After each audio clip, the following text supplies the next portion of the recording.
안녕하세요. 오늘은 제가 평상시에 자주 이용해 먹는 이 가지 요리를 함께 공유해 보려고 제가 영상을 찍게 되었습니다. 저는 거의 여름 내내 가지가 나오는 그 순간부터 하루도 빠짐없이 가지 요리를 해 먹고 있는데요. 보통 가지를 요리를 할 때 찌거나 뭐 기름에 볶거나 이렇게 해서 많이들 드시잖아요. 근데 저는 찌거나 뭐 기름에 볶지 않고 제 방식대로 요리를 해서 먹습니다. 간단하고 영양도 만점이고, 그리고 식용유로 볶지 않아도 맛있게 먹을 수 있는 이 가지 먹는 요리를 함께 공유해 보도록 하겠습니다. 가지 요리를 하실 때는 그렇게 부재료가 많이 필요하지는 않아요. 그냥 저는 시골이다 보니까 그냥 있는 재료 고추하고 양파 하나 정도 넣고, 마늘도 그냥 통마늘로 쓰셔도 되고 너무 크면 편으로 이렇게 하셔도 되고요. 그리고 깨와 집간장입니다. 그리고 들기름, 고춧가루는 넣으셔도 되고 이제 본인의 취향에 맞춰서 하시면 되고요. 그러면 지금 하는 과정을 함께 해볼까요?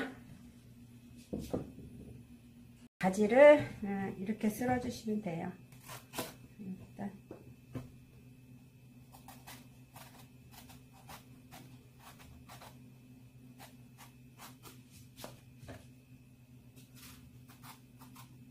과도칼인데요. 저는 칼보다 이게 편해 가지고 항상 이걸 많이 사용해요. 잘 들어요. 과도칼도. 이렇게 해서 써는 거를 이렇게 지그자그로 이렇게 대충 썰으셔도 돼요. 이렇게. 제가 처음부터 가지 요리를 좋아했던 건 아니에요. 제가 일본에 여행 갔는데 가지 정식이 있더라고요. 근데 가지 정식을 먹었는데 그렇게 맛있는 거예요. 그때부터 가지 요리를 많이 먹게 됐어요. 물론 건강을 챙기느냐고 먹게 된 계기도 있지만, 어쨌든 정확한 계기는 여행 가서 먹게 된 가지 요리가 아주 맛있었어요. 그래서 이렇게 자꾸 지그재그로 이렇게 썰어주세요. 뭐 이렇게 안 썰으셔도 되고, 본인이 뭐 이렇게 썰으면 식감이 좋아요. 드실 때 식감이. 자, 이렇게 해서 이렇게 프라이팬에 닫아요. 아니, 프라이팬에 넣고요. 같이 넣는 게 이 마늘을 먼저 넣어주세요. 마늘을. 자, 이렇게 먼저 했으면 이렇게 익힐 거예요. 이 가지가 좀 말랐다고 생각이 드시면 한 소주 컵으로 물을 한 반 컵 정도 넣으셔도 되고, 가지가 연하고 물기가 많다고, 수분이 많다고 생각 드시면 그냥 하시면 돼요. 그러면 자, 해보겠습니다. 이 상태에서 뚜껑을 닫고요. 뚜껑을 닫고, 저는 가지가 따는 지가 좀 한 2, 3일 돼가지고 소주컵으로 물 한 3분의 1 정도 넣었어요. 이거는 가지 상태에 따라서 안 넣고 해도 되고 넣고 해도 되고 그래요. 그 대신 이제 불을 켜고, 이 불을 약한 불에 해야 돼요. 약한 불에 이렇게 한 4도 정도 해서 뚜껑 닫은 상태에서 이렇게 보시면은 가지가 반쯤 익을 때가 보여요. 이렇게 한번, 유리 뚜껑이 아니면은 한번 중간에 열어보셔도 되고요. 그래서 이 상태로 가지가 익을 때까지 좀 기다려 보겠습니다. 한 반절 정도 익으면 이제 그때부터 기름 없이 이제 가지에서 나오는 수분으로 익히는 거예요. 그래서 우리가 이제는 그 식용유를 먹지 않고 건강한 음식을 만들어 먹는 과정 중에 하나이기도 해요. 그래서 이거는 처음부터 센 불에 볶으면 절대 요리가 되지가 않아요. 그래서 좀 서서히 익히면서 먹을 수 있는 요리이기도 하고 좀 기다림의 미약도 좀 있어야 되는 요리이기도 해요. 이 과정은. 하지만 맛있어요. 이렇게 먹으면 맛있기도 하고 또 건강하게 내 몸을 살리는 음식 중에 하나이기도 해요. 자, 기다려 보겠습니다. 익을 때까지. 이 정도 되면 반절 정도 익은 거예요. 이 시간이 저는 7분 정도 걸렸는데 상황에 따라서 이거는 뭐 다 다르니까 온도는 그 시간은 그때그때 보면서 하시면 되고요. 자, 보시죠. 반절 정도. 이 정도 되면은 익어가는 거예요. 자, 그러면 이때부터 이제 양파를 먼저 넣고요. 이때 양파를 넣어주는 거예요. 양파가 너무 푹 익으면 맛이 없어요. 그리고 이때 간장을 이때 넣어요. 이때 넣고 볶으면 돼요. 이렇게. 이때부터 이제는 볶는 거예요. 이렇게.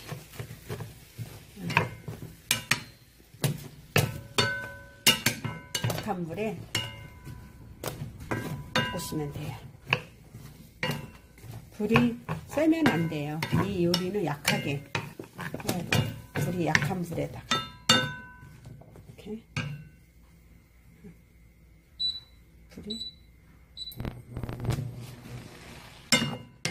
타이머를 맞춰놨더니 꺼졌네요. 이렇게 볶으시면 돼요. 이때부터. 그러면 가지에서 수분이 나와서 기름 없이 볶을 수 있고, 이렇게 볶아 먹는 이유는 기름을 산화되지 않게, 산화된 기름을 먹지 않기 위함이에요. 저 같은 경우는 그냥 건강식을 찾아서 먹는 거기 때문에, 건강식 음식을 만들어 먹기 때문에 이렇게 해서 먹어요, 가지를. 근데 가지를 그전에는 처음부터 썰어가지고 이렇게 후라이팬에 굽잖아요. 그러면 식용유가 엄청 많이 들어가잖아요. 해보시면.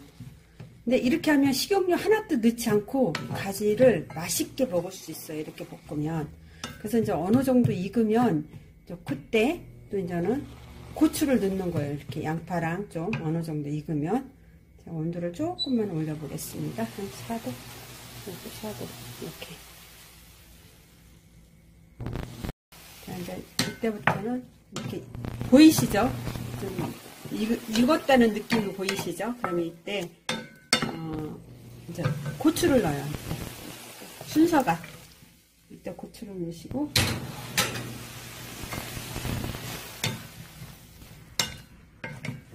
볶아줍니다. 고추가 뭐 푹 익는 게 좋으신 분들은 푹 익히셔도 되고, 저는 뭐 이렇게 하면은 푹 익지는 않아요. 식감이 고기처럼 좀 쫄깃쫄깃해요. 가지가. 사람들은 가지 볶으면은 뭐 수분도 빼서 볶고 말려서도 하고 하는데, 이 방법으로 드시면 가지 맛있게 먹을 수 있어요. 그리고 이제는 이거를 더 푹 익히시려면 되는데, 이건 요리가 그러니까 먹는 취향에 따라서 푹 익혀서 먹어도 되고 약간 쫄깃쫄깃하게 드셔도 됩니다. 그러니까 보시는 것처럼 저 지금 프라이팬 코팅된 거 쓰지 않잖아요. 스텐 프라이팬이잖아요. 근데 기름 넣지 않고, 자 보시나요, 바닥? 자, 타지 않잖아요. 그래서 이렇게 해서 드시면 정말 기름을 사용하지도 않고 가지를 볶아서 먹을 수 있는 방법입니다. 그 다음에 이제는 이 정도 익었잖아요. 그러면 익었으면 이제 고춧가루를 좋아하시지 않으면 안 넣어도 되지만, 저는 이제 고춧가루를 좋아하니까 이렇게 해서 드셔도 되고, 저는 이제 고춧가루를 좋아하니까 이때 마지막에 고춧가루를 넣어요. 그러니까 요리를 다른 거에 비해서 과정을 거꾸로 하신다고 생각하시면 돼요. 보통 사람들은 다 넣고 기름에다 볶다가 양념을 하고 이러시잖아요. 그 과정을 거꾸로 하신다고 보시면 건강한 요리를 해서 드실 수 있어요. 그러면 정말 그 기름에 튀긴 음식처럼 먹지 않아도 되는 음식이에요. 이 음식은. 자, 저는 이 정도에서 제가 좋아하는 스타일로 익었어요. 근데 저는 믿기시지 않겠지만 이거를 한 끼니에 다 먹습니다. 이거를 거의 한 끼니에 가지를 좋아하게 됐어요. 말씀드린 것처럼 처음부터 좋아했던 건 아니고요. 그냥 건강상의 문제로 먹게 된 가지였는데 아주 잘 이용하고 먹어요. 그리고 이제 여기에 어떻게 하시냐면 제일 마지막에 들기름 넣으셔도 되고, 저는 이제 들기름을 많이 사용하는데요. 이렇게 넣어서 먹으면 건강한 음식을 만들어 먹을 수 있답니다. 이렇게 들기름 마지막에 넣으시고, 자, 참깨를 마지막에 이렇게 넣어 주셔서, 자, 볶은 음식은 뒀다 먹는 게 아니고요. 그때 먹어서 한 끼에 치워야 돼요. 볶은 음식은. 근데 이 음식은 두었다 먹어도 상관이 없어요. 마지막에 기름만 안 넣으시면 돼요. 참기름이든 들기름이든 그날 먹을 수 있으면 넣으시고, 안 그러면 기름만 빼고 놓으면 오랫동안 두고 먹어도 돼요. 기름이 산화되는, 기름을 넣으면 산화가 되지만 기름을 넣지 않으면 산화되지가 않아요. 그래서 이렇게 해서 저는 먹는답니다. 오늘 여러분 뭘 먹을까 고민하셨다면 가지 요리를 이렇게 해서 드셔보시기 바랍니다. 아주 맛있고요. 건강한 음식이고 내 몸을 살려주는 음식이기도 한답니다. 저는 오늘 점심 식사는 이렇게 해서 먹도록 해보겠습니다. 여러분, 가지 요리 여러분한테 도움 되셨나요? 영상을 시청해 주셔서 감사합니다. 오늘도 기쁘고 행복한 하루 되시고요. 다음 영상에서 뵙겠습니다. 안녕히 계세요.